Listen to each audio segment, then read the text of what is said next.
Good morning সবাইকে, welcome back to my channel. আমি তিন্নি তোমাদের সঙ্গে আরেকটা নতুন ব্লগ শেয়ার করতে চলে এসেছি। আশা করি তোমরা যে যেখান থেকে আমার এই ব্লগটা দেখছো তোমরা সবাই খুব ভালো আছো আর খুব সুস্থ আছো। আজ সকাল থেকে ব্লগটা শুরু করলাম, আশা করব ব্লগটা তোমাদের ভীষণ ভালো লাগবে। আর সকালেই দেখো আমাদের মিশু ঘুম থেকে উঠে পড়েছে, উঠে পড়েই তার নানান রকম খেলা শুরু হয়ে গেছে। আর আজ আমার জন্মদিন, সেই জন্য একটু সকাল সকাল ঘুম থেকে উঠেছি। আর আমরা যেই সকাল সকাল ঘুম থেকে উঠে পড়েছি এনারও ঘুম ভেঙে গেছে। ঘুম থেকে উঠেই একটু ফ্রেশ হয়ে মা চা কেক এই সমস্ত কিছু দিয়েছে। এখন আমরা একটু টিফিন করে নিচ্ছি। আর কাল রাতেই কিন্তু আমি কেকটা কেটে নিয়েছিলাম। কাল রাতের ভিডিওটা তোমাদের সঙ্গে একটু শেয়ার করে দিই। রাত 12টার পর আমি কেক কেটে নিয়েছি। আর আমি বাটারস্কচ কেক খেতে ভালোবাসি বলে বাবা বাটারস্কচ কেকই নিয়ে এসেছে। শরীরটা কয়েকদিন ধরে একদম ভালো নেই, সেই জন্য রোজ যেমন ভিডিও দিতেও পারছি না, সেই জন্য খুব একটা সেজে গুজে কেক কাটতেও বসিনি। নর্মাল বাড়িতে যেটা পরেছিলাম সেটা পরেই কেক কেটে নিয়েছি।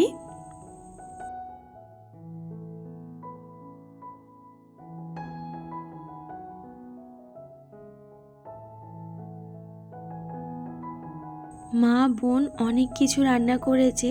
সেই সময় আমি মিশুর কাছে ছিলাম, আমি একদম আসতে পারিনি এখানে।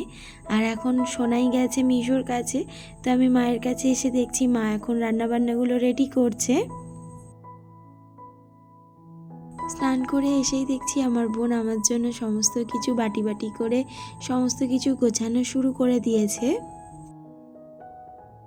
আর আমার মা প্রতি বছর আমাদের দুই বোনের জন্মদিন খুব সুন্দর করে করে। আর আমার পিসিরাও আমার জন্মদিনে আসে।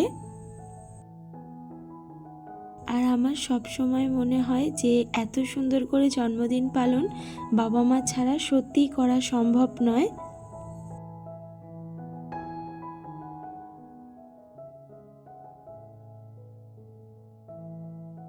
আর আজ মা অনেক কিছু রান্না করেছে, মানে আমি যেগুলো খেতে ভালোবাসি সব কিছু করেছে। 5 রকম ভাজা, শুক্তো, ইলিশ মাছ, চিংড়ি মাছ, চিকেন, তারপর তো পায়েস আছেই। সবগুলোই আমি খেতে ভালোবাসি, তবে আমি ভাজাভুজি খুব একটা এখন খাই না।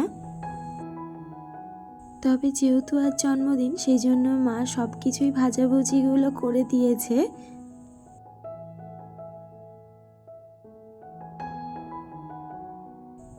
আর এখন মা আমাকে একটু পায়েস খাইয়ে দিচ্ছে, এরপর আমি খেতে বসে যাব।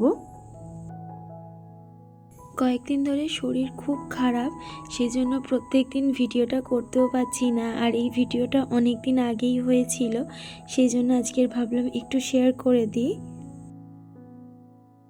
আর ওয়েদারটা দেখো, এক্ষুনি ঝমঝম করে বৃষ্টি আসবে, আর বলতে বলতেই কিন্তু বৃষ্টি চলেও এসেছে। আমার ব্লগগুলো তোমাদের কেমন লাগছে আমাকে অবশ্যই কমেন্ট করে জানিও। তোমাদের একটা কমেন্ট আমার পরবর্তী ব্লগ বানাতে অনেক বেশি মোটিভেট করে। আজ এইটুকু, কাল আর একটা নতুন ব্লগ নিয়ে হাজির হয়ে যাব। সবাই ভালো থেকো, সুস্থ থেকো, টাটা।